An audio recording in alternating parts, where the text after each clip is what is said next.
un bac plus 8. Moi aussi j'ai un bac plus 8, on doit traiter les niveaux, des sujets de notre niveau, pas des sujets de terminale. Ça, je peux aller prendre mes élèves pour venir débattre avec lui. D'accord. Je prends le sujet, il dit les saintes écritures. Déjà ça, saintes écritures, le sujet n'est pas délimité.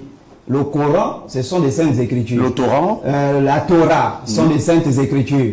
Les livres de Bouddha sont des saintes écritures. Donc le sujet n'est même pas délimité. Donc ça prouve qu'il est, perdu dans son esprit. Même pour écrire son propre sujet, il ne connaît pas ce perdu-là. Ensuite, je vais commencer, je reviens d'abord par l'analyse du sujet parce qu'il faut que les gens comprennent bien. Il dit les saintes écritures, moi je mets entre parenthèses, sont-elles la vérité absolue ou une invention humaine? Il faut commencer d'abord par définir les mots-clés. Qu'est-ce qu'on entend par saintes écritures? Dans le contexte judéo-chrétien, les saintes écritures, c'est la Bible.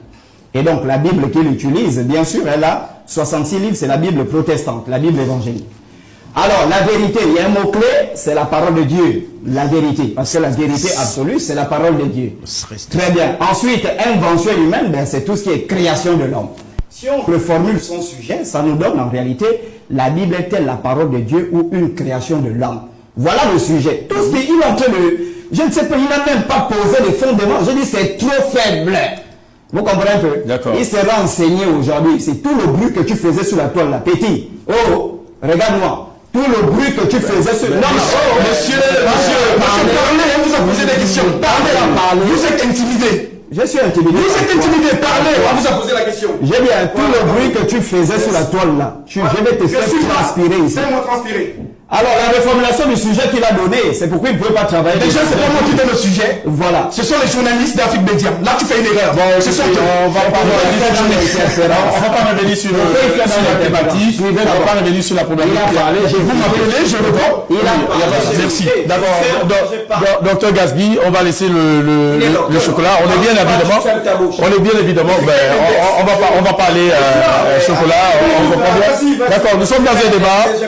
D'accord. Allez-y. Non, on va pas chocolat, on va pas utiliser des mots forts. On va pas utiliser des mots forts chocolat. Oui. Quel est le problème soulevé dans ce débat? L'enjeu de ce débat, c'est de discuter sur la nature de la Bible. En d'autres termes, on cherche à savoir si la Bible est divine ou humaine. Alors, la problématique qu'on se pose dans ce débat, parce que c'est un cours de méthodologie que je suis venu faire, pourquoi les gens pensent-ils que la Bible est la parole de Dieu? Deuxième question, cependant, n'y a-t-il pas des preuves historiques et scientifiques qui attestent qu'elle n'est qu'une invention humaine? Donc c'est partant de cette question que je commence le débat. D'accord. Grand 1, les raisons pour lesquelles les hommes pensent que la Bible c'est la parole de Dieu. La Bible n'est pas la parole de Dieu, mais il y a des écritures dans cette Bible qui amènent les gens à tort à penser que c'est la parole de Dieu. Tout sera clair. Je vous donne. Premièrement, il a pris un passage. Je suis d'accord.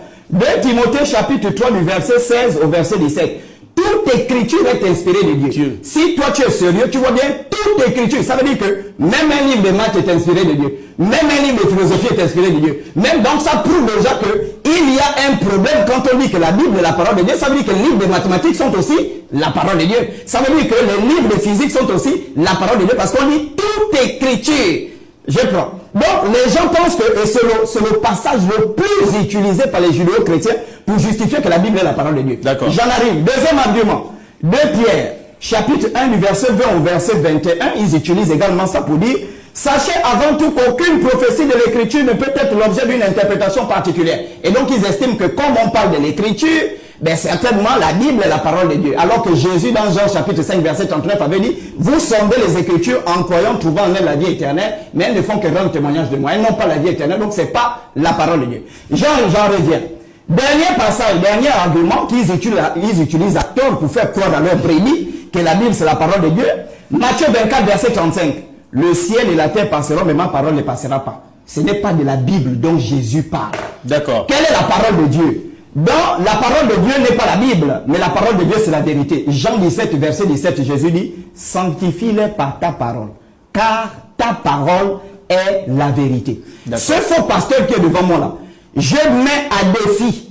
Il ne peut jamais me montrer une écriture de la Bible où il est écrit « La Bible est la parole de Dieu ». Je vais vous poser une question simple, je fais la démonstration. Ça n'existe pas. Mais là, je viens de présenter une écriture de la Bible Je viens de présenter une écriture de la Bible qui dit clairement que la parole de Dieu, c'est la vérité et non un regroupement de livres.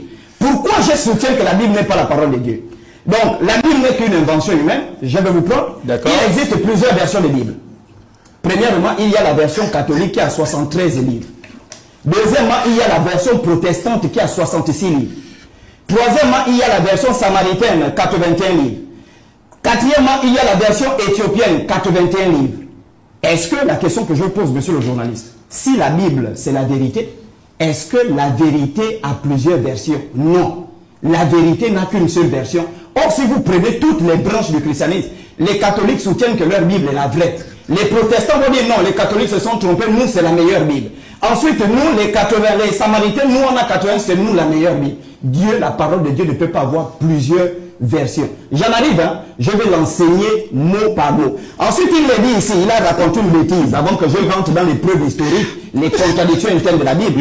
Il dit, s'il y a des vrais pasteurs, s'il y a des faux pasteurs, c'est qu'il y a des vrais pasteurs. Je vais lui apprendre, il est docteur, je ne sais pas dans quel domaine. Hein, tu es docteur dans quel domaine? Tu vas me répondre tout à l'heure. Fini, tu stresses. Il y a des domaines de la vie où il n'y a pas de faux. Je vous prends un exemple.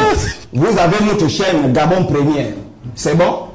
Gabon Première, il n'y a pas une fausse chaîne Gabon Première dans les chaînes mondiales. Donc c'est ce que je veux lui faire comprendre. C'est une identité. C'est une identité. Il y a des domaines de la vie où il n'y a pas de vrai. Et il y a des domaines de la vie où il n'existe pas de faux. Je prends l'exemple Afrique Media News. C'est la seule chaîne qui existe comme ça dans le monde. Et il n'y a plus une duplication de cette chaîne à l'échelle mondiale.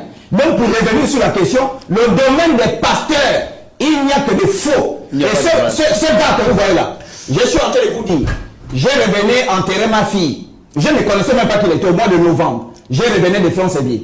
Dans le train, j'ai rencontré un monsieur qui m'a parlé de ce type-là. Je ne savais même pas qui il était. Il est venu se livrer. Je vais vous montrer le message. Il y a un monsieur et il y a un autre grand gradé de la garde républicaine.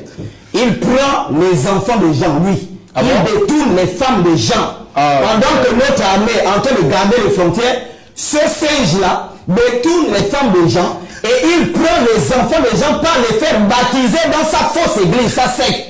Et le monsieur-là, moi écrit pour dire chocolat, on a découvert que nos enfants se sont refait baptiser par ce type-là sur les réseaux sociaux. Il détourne les enfants et ce sont des faux pasteurs. Même Jésus, quand il est allé au temple pour être présenté devant le principal sacrificateur, il est parti avec Joseph qui était son père. Lui, je vais te livrer tout à l'heure, tu vas écouter les audios là. C'est pourquoi après ce débat là, tu vas prendre l'avion, sinon tu auras de sérieux problèmes.